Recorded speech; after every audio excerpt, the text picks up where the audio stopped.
What if I told you the ultimate savior of the music industry had to literally break the law to save it?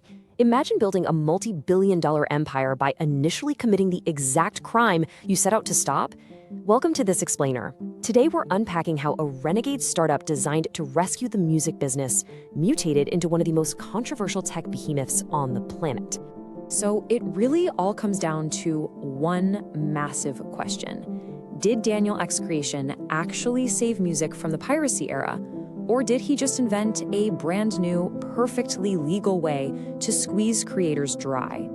To figure that out, we have to look at the absolute foundation of the company. Let's start with part one, the war on piracy. To see how we got here, we've got to rewind to 2006. Picture this. Daniel Ek, a 23-year-old Swedish tech prodigy, just sold his ad business. He's rich, he's basically retired, but he's having a total quarter-life crisis and desperately needs a mission. So he looks at the global music scene, and honestly, it's a complete disaster. Looking at this timeline, you can see we went from vinyl in the 50s to cassettes to CDs, but the 2000s hit us with the MP3 and absolute chaos ensued. Peer-to-peer sharing sites like Napster and the Pirate Bay basically made all recorded music completely free. As listeners, we absolutely loved it, but for the industry, record sales were in a terrifying freefall. Ek realized something crucial. You cannot sue piracy out of existence. The only way to beat free is with a better product.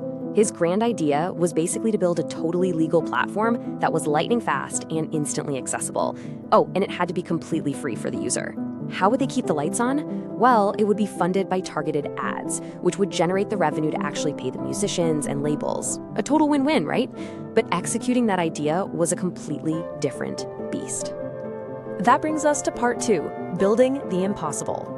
Now, Ek knew the giant legacy record labels weren't just going to hand over their catalogs based on a pitch deck. He had to show them a flawless prototype, proving his micro-download streaming tech was way better than clunky, illegal MP3 downloads. But here's the classic chicken and egg problem. To prove the tech worked, they needed a massive library of music. But to get the legal licenses for that music, they needed to show the working tech. So what's a renegade startup to do? Well, in a wild twist of irony, the Spotify team literally pirated hundreds of thousands of songs just to build their anti-piracy prototype.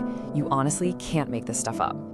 Armed with this illegal but ridiculously smooth app, X started taking meetings with the big three labels, Sony, Warner, and Universal, who effectively controlled all global music. Let's just say step one was a disaster.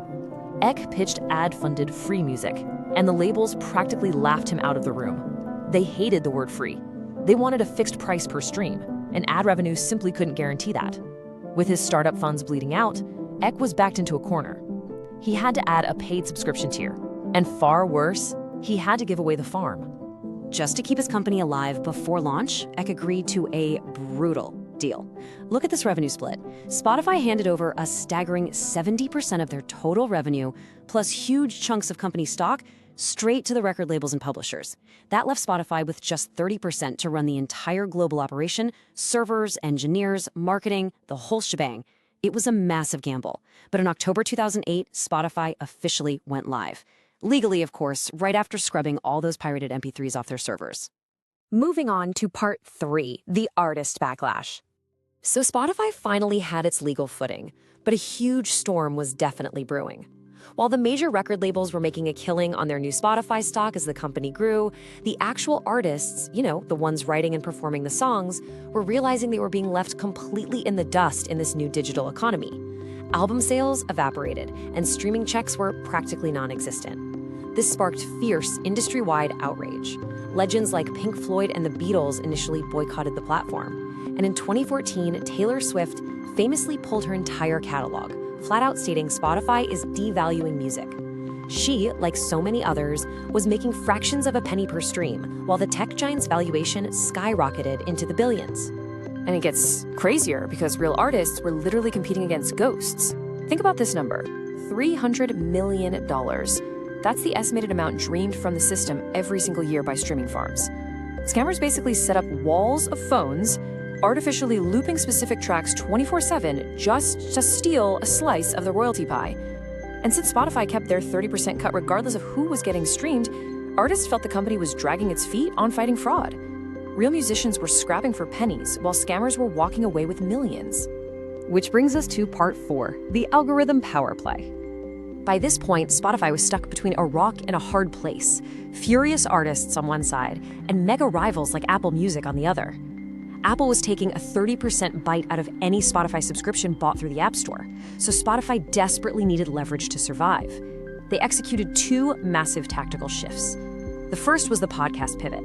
They dropped over $1 billion buying up exclusive podcasts, striking huge deals with names like Joe Rogan and the Obamas, and buying the podcast creation platform Anchor for around $100 million. The math here is actually brilliant. Every minute you spend listening to a podcast on Spotify is a minute they don't have to pay expensive music royalties to the big 3 labels.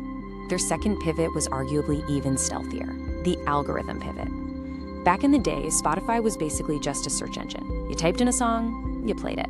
But they realized that by shifting to a discovery engine, curating mega playlists like Discover Weekly, they could actually dictate what people listen to. And if you control the recommendations, you can subtly push millions of listeners toward tracks that are significantly cheaper for Spotify to license.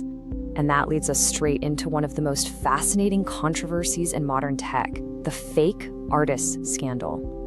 Journalists started noticing that Spotify's biggest mood-based playlists were packed with artists who had 0 social media presence. They were total phantoms. It turns out Spotify was licensing cheap tracks from Epidemic Sound, a royalty-free library usually used by content creators.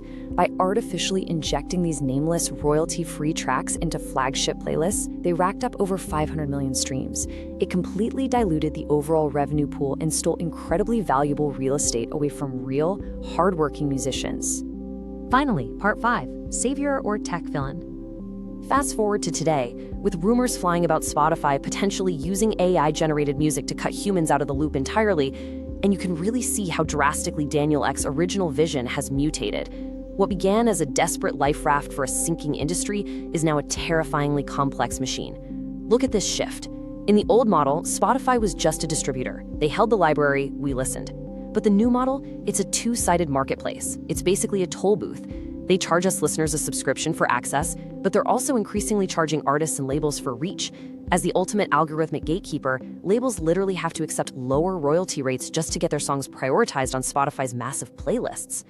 Naturally, morphing from a simple app into a powerful content owner put Spotify directly in the crosshairs of pretty much everyone. The Joe Rogan saga perfectly captures this chaos, with backlash coming from literally all directions.